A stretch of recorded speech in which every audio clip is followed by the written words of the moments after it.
Informativo 1123 de 2024 do STF. Data de divulgação, 21 de fevereiro de 2024. Esse informativo foi retirado do site do STF.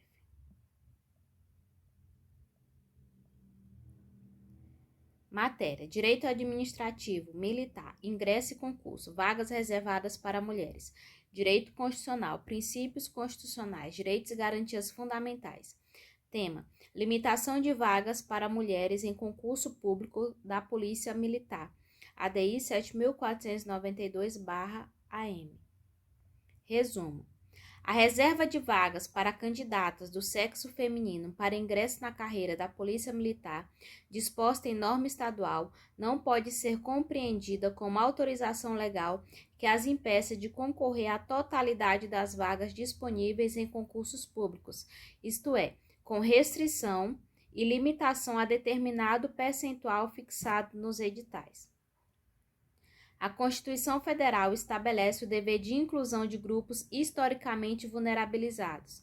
Desse modo, descabe aos poderes públicos estabelecer restrições, proibições ou impedimentos para a concretização do direito de acesso a cargos públicos. Ao contrário, cabe ao Estado incentivar e fomentar medidas direcionadas à inserção das mulheres, que compõem a maioria da população brasileira, na vida pública e laboral, especialmente quando o tema envolve a sua integração nas forças de segurança, historicamente ocupadas por pessoas do sexo masculino. No caso, a interpretação restritiva resultaria em distorção do objetivo de proteção inicialmente estabelecido pela norma estadual. Ao invés de se fixar uma cota mínima, as mulheres na corporação ao invés de se fixar uma cota mínima às mulheres na corporação, a reserva de vaga de 10% seria compreendida como limite máximo, configurando desvio da finalidade da lei como política de ação afirmativa.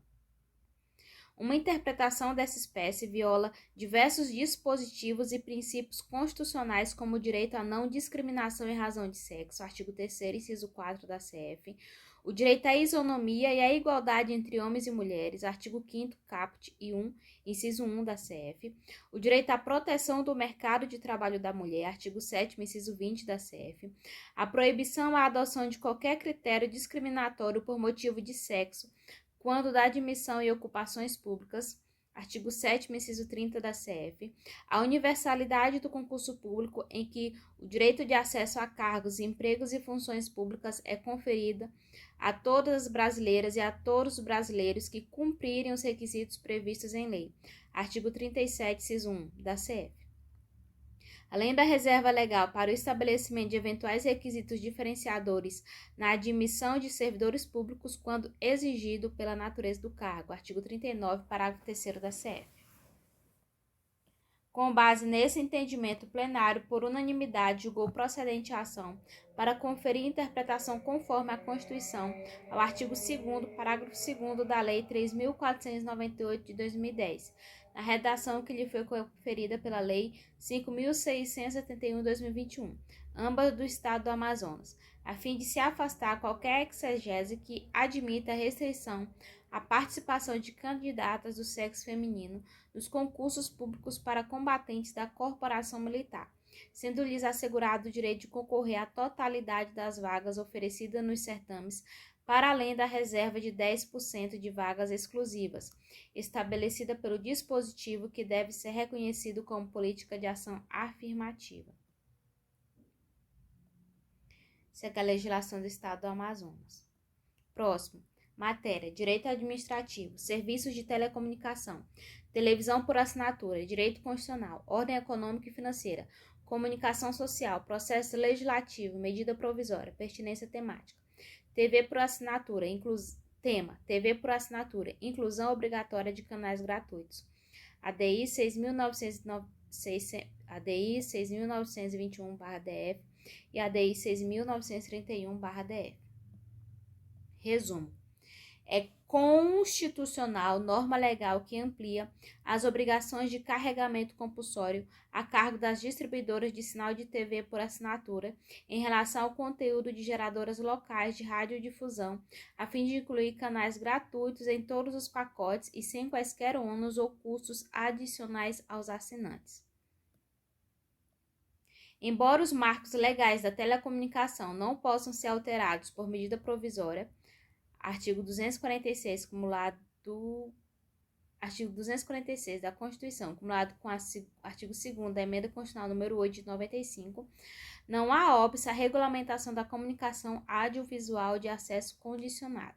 Na espécie, o dispositivo impugnado não alterou os respectivos marcos legais, mas apenas permitiu maior acesso da população a canais educativos, religiosos, políticos, inclusive a TV Justiça, na medida em que amplificou a lista de canais a serem oferecidos pelas operadoras de TV por assinatura.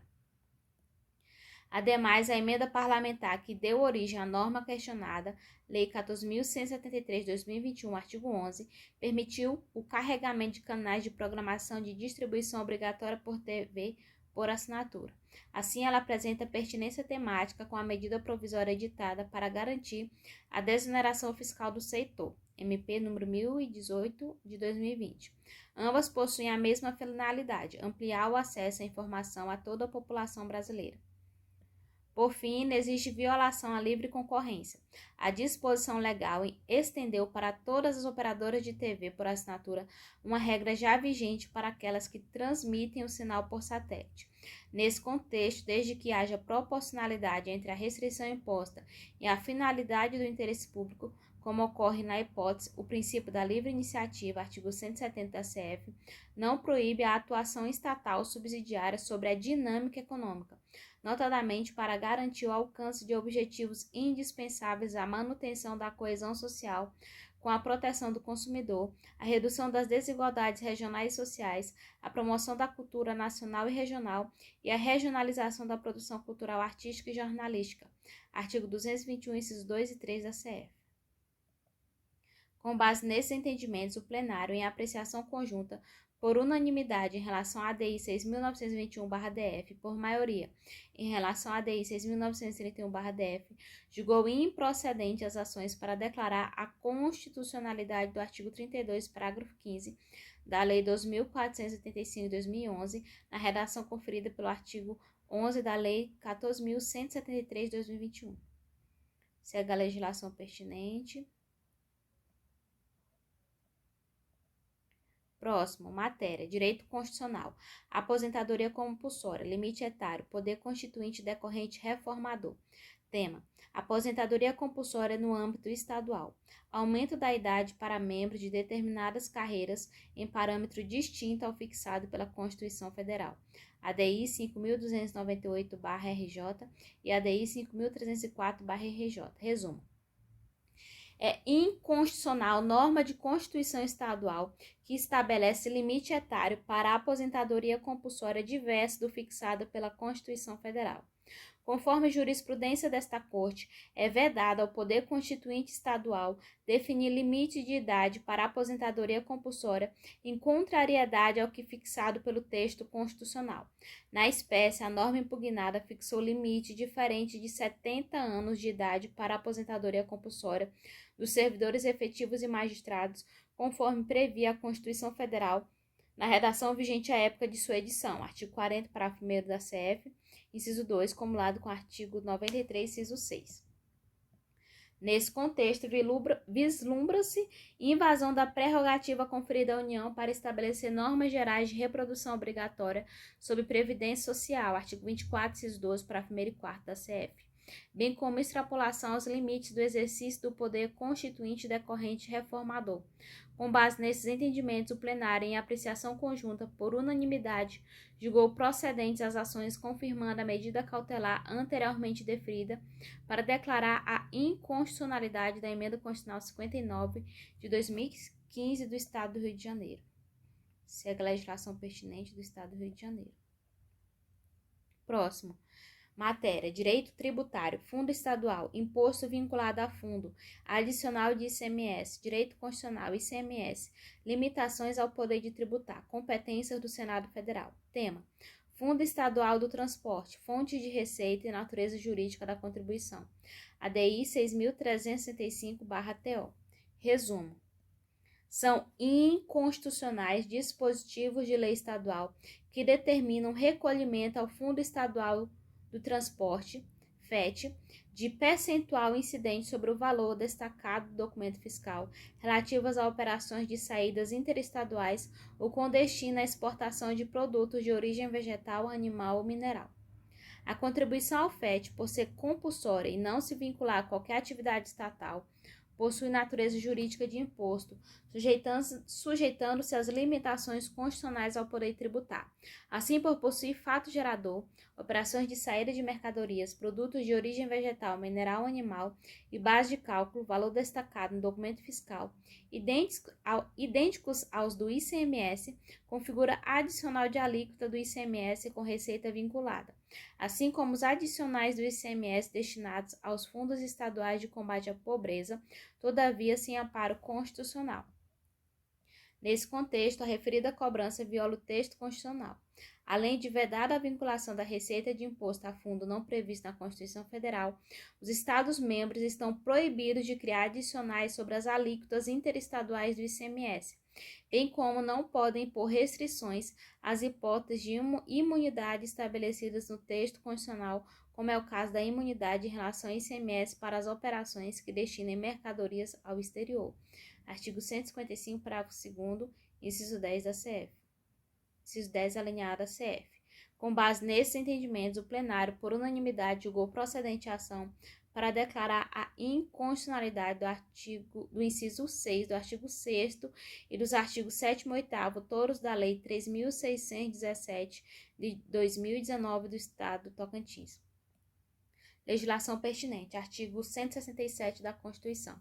São vedados, inciso 4, a vinculação de receita de impostos a órgão, fundo ou despesa, ressalvadas a repartição do produto da arrecadação dos impostos a que se referem os artigos 158 e 159, a destinação de recursos para as ações e serviços públicos de saúde, para a manutenção e desenvolvimento do ensino e para a realização de atividades da administração tributária, como determinado respectivamente pelos artigos 198, parágrafo 2º, 212 e 37, inciso 22, e a prestação de garantias às operações de crédito por antecipação de receita, previsto no artigo 165, parágrafo 8º, bem como disposto no parágrafo 4º deste artigo. Artigo 155 da Constituição. Compete aos Estados e ao Distrito Federal instituir imposto sobre, parágrafo 2º, o imposto previsto no inciso 2 atenderá ao seguinte. Inciso 4. Resolução do Senado Federal, de iniciativa do Presidente da República ou de 1/3 dos senadores, aprovada pela maioria absoluta de seus membros, e estabelecerá as alíquotas aplicáveis às operações e prestações interestaduais e de exportação. Segue a legislação do Tocantins.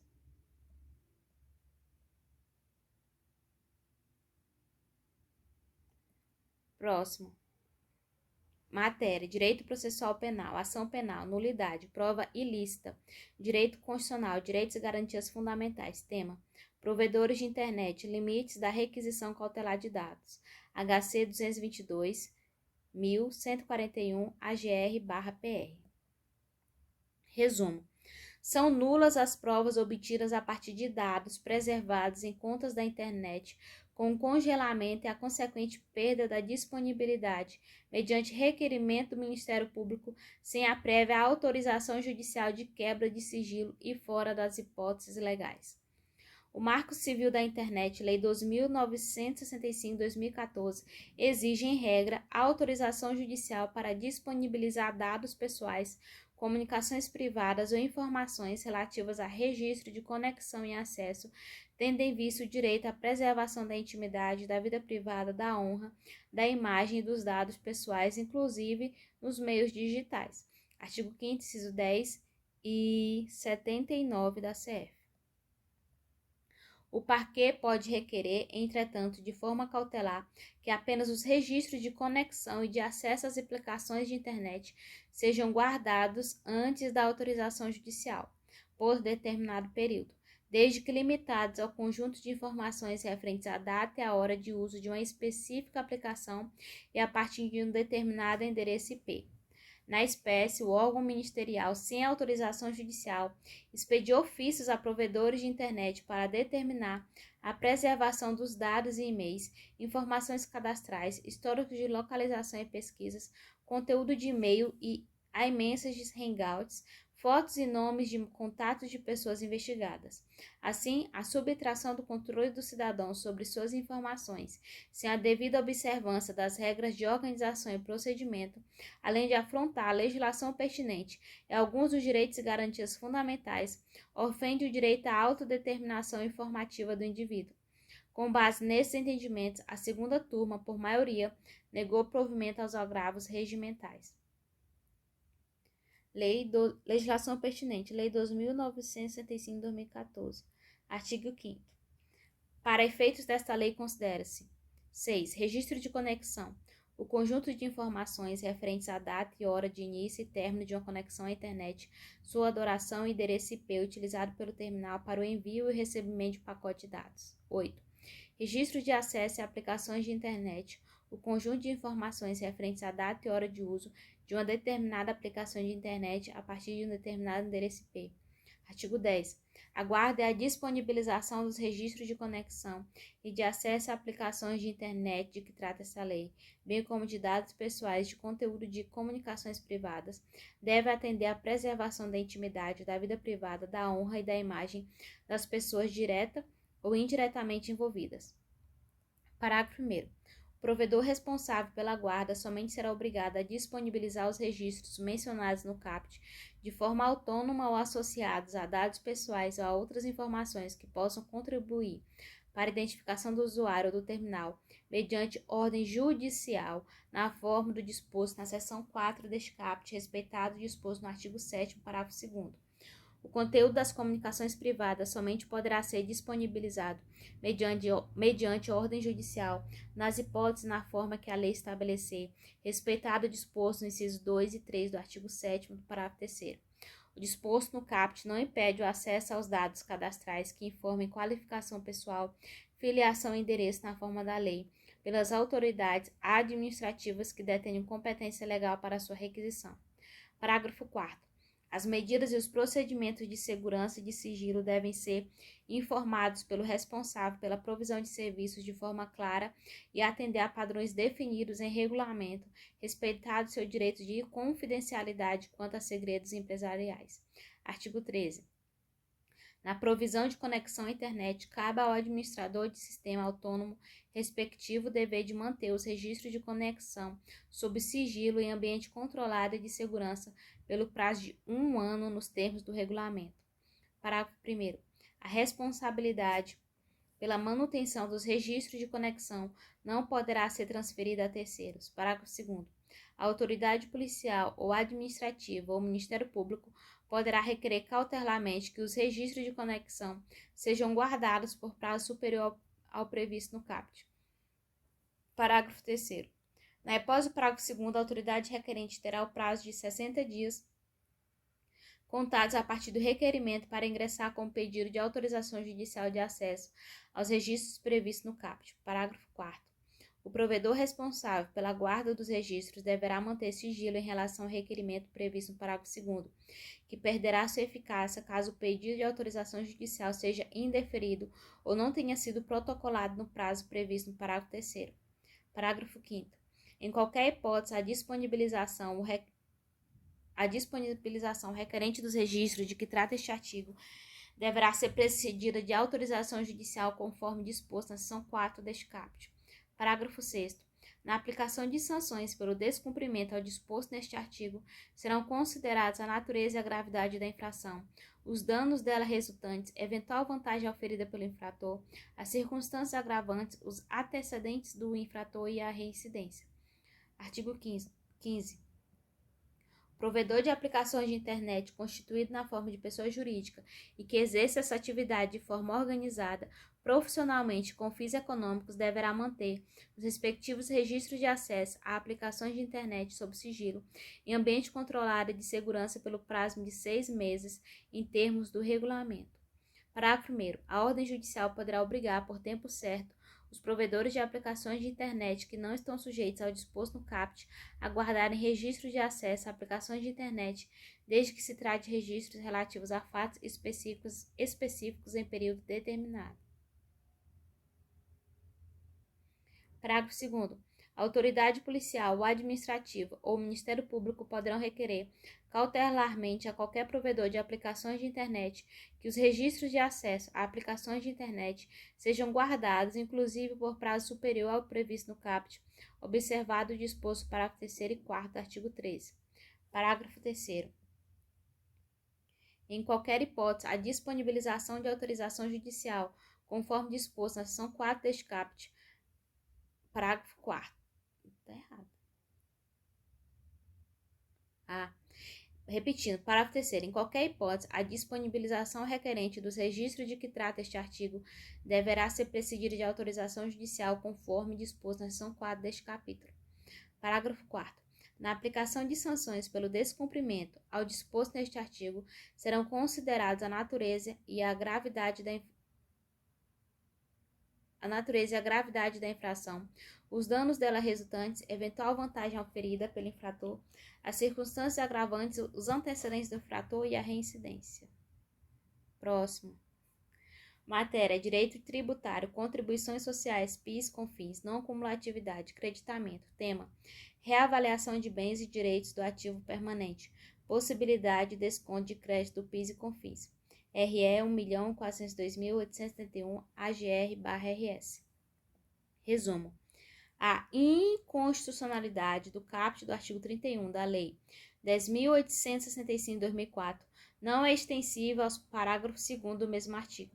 Por outro lado, a discussão sobre a regra disposta no mencionado parágrafo diz respeito a uma matéria de natureza infraconstitucional. Muito embora se possa presumir, sob ótica topográfica, que a declaração de inconstitucionalidade do caput de um dispositivo gera reflexo em seus incisos e parágrafos, dada a relação de dependência que possui, esse entendimento não se aplica à espécie. Isso porque o caput do artigo 31 da mencionada lei prevê uma data específica para a vedação do direito de creditamento à contribuição ao Programa de Integração Social, PIS, e à contribuição financeira para a Seguridade Social, COFINS, concernente à depreciação ou amortização de bens e direitos do ativo imobilizado. Por sua vez, o parágrafo 2º trata de sua atuação diversa, na medida que não fixa qualquer elemento limitador de data. Nesse contexto, existe a necessária aderência da hipótese prevista no parágrafo 2º com o entendimento que fundamentou a inconstitucionalidade do caput, cujo ponto central foi justamente a limitação temporal, considerada na ocasião arbitrária. Por fim, ressalta-se que possui natureza infraconstitucional a questão relativa aos critérios do regime não cumulativo de cobrança da contribuição ao PIS e à COFINS. Com base nesses entendimentos, a segunda turma, por maioria, afastou a inconstitucionalidade do artigo 31, parágrafo 2º da Lei 10.865 de 2004 e deu provimento ao agravo regimental para negar seguimento ao recurso extraordinário e, por conseguinte, restabeleceu o acordo recorrido. Legislação. Acabou.